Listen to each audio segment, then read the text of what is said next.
All right, real quick, here's an intro. Dead frogs don't dance. I want you to write that down.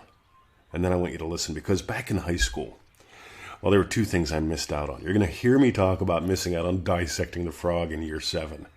That was horrible. I really wanted to dissect the frog. Cut up a dead critter for fun.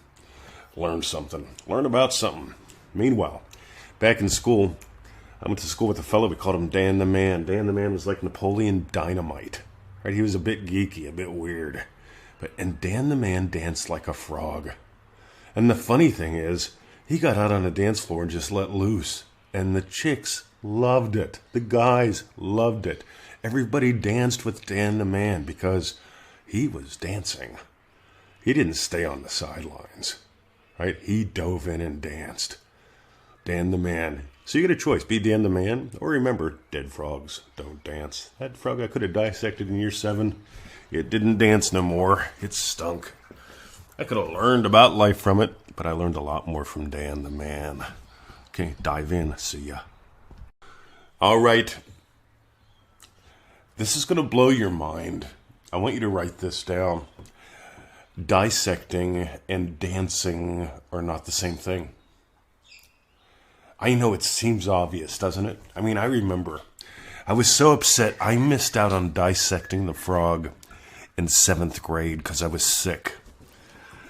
Yeah, I was not just sick that day. I wasn't just sick that week. I was sick that month, right? They were trying to figure out, what do we do with this kid?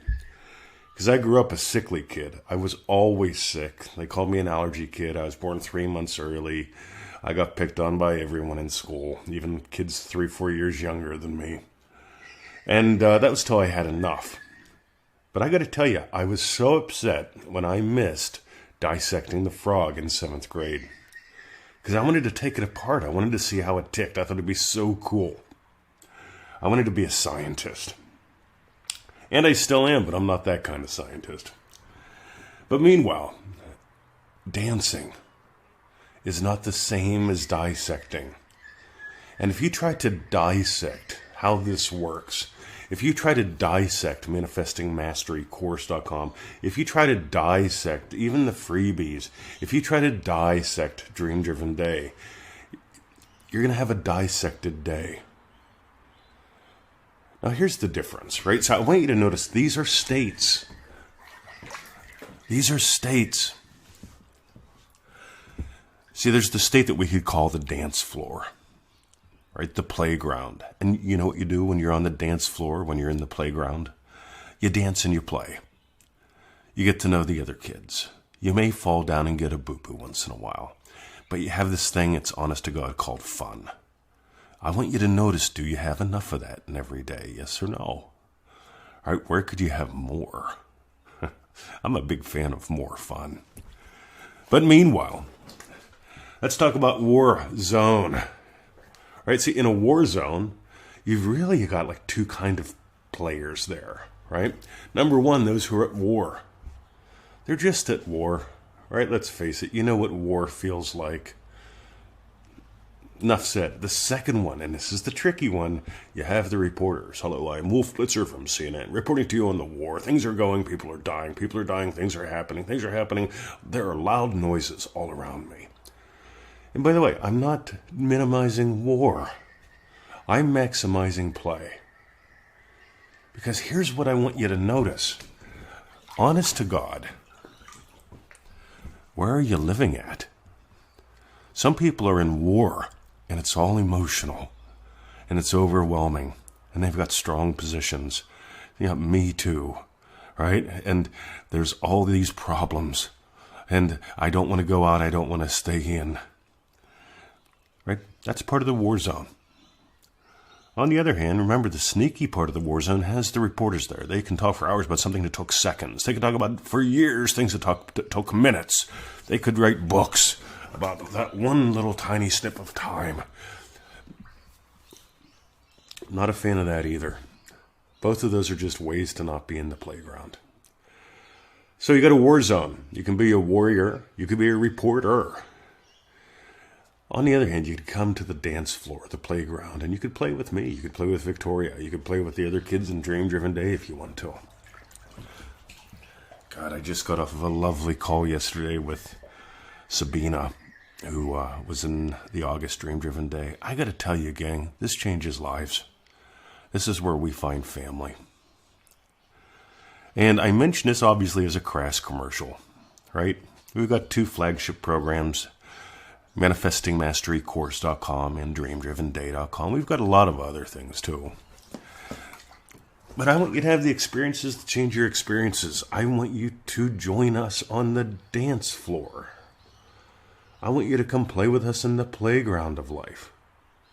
Because here's what happens. We tell people, and you can steal this right now and apply it everywhere in your life. We begin Dream Driven Day with 3 things. First, the attitude of Abdullah. You got to have the attitude of Abdullah, or else the step-by-step don't work. So we have a whole segment devoted to that. It is such good fun. We tell people as soon as they join up, listen to this. Number 2.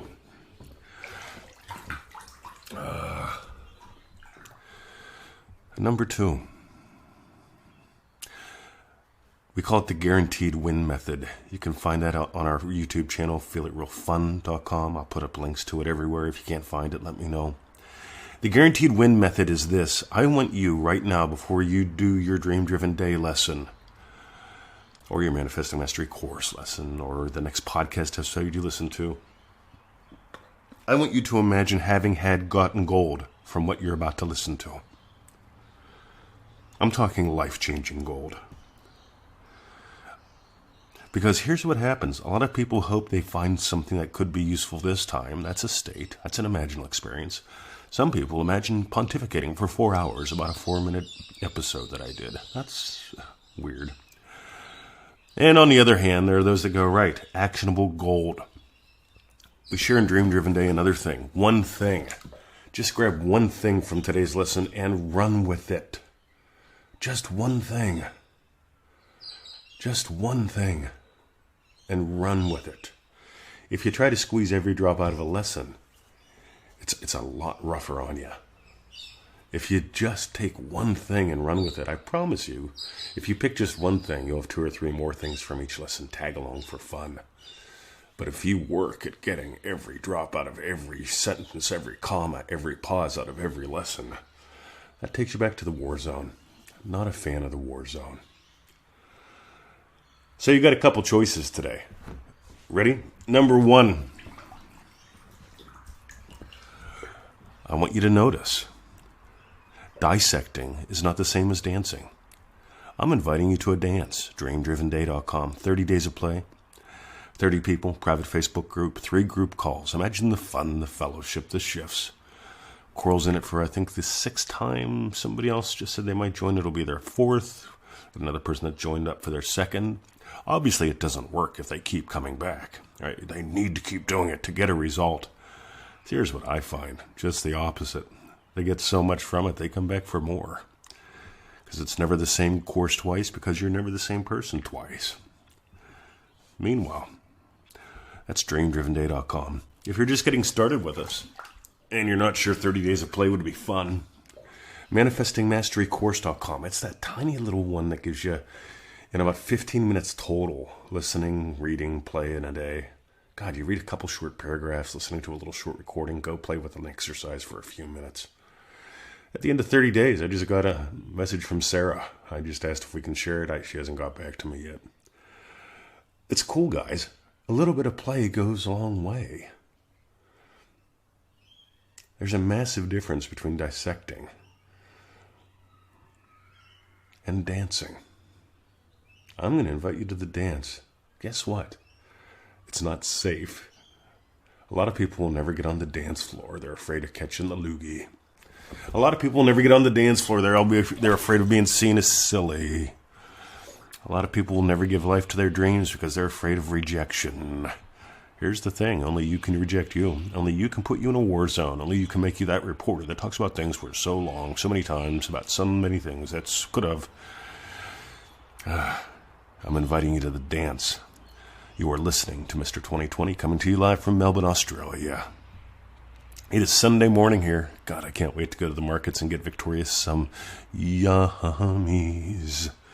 Have a great day, and we'll see you inside dreamdrivenday.com. Unless you hesitate.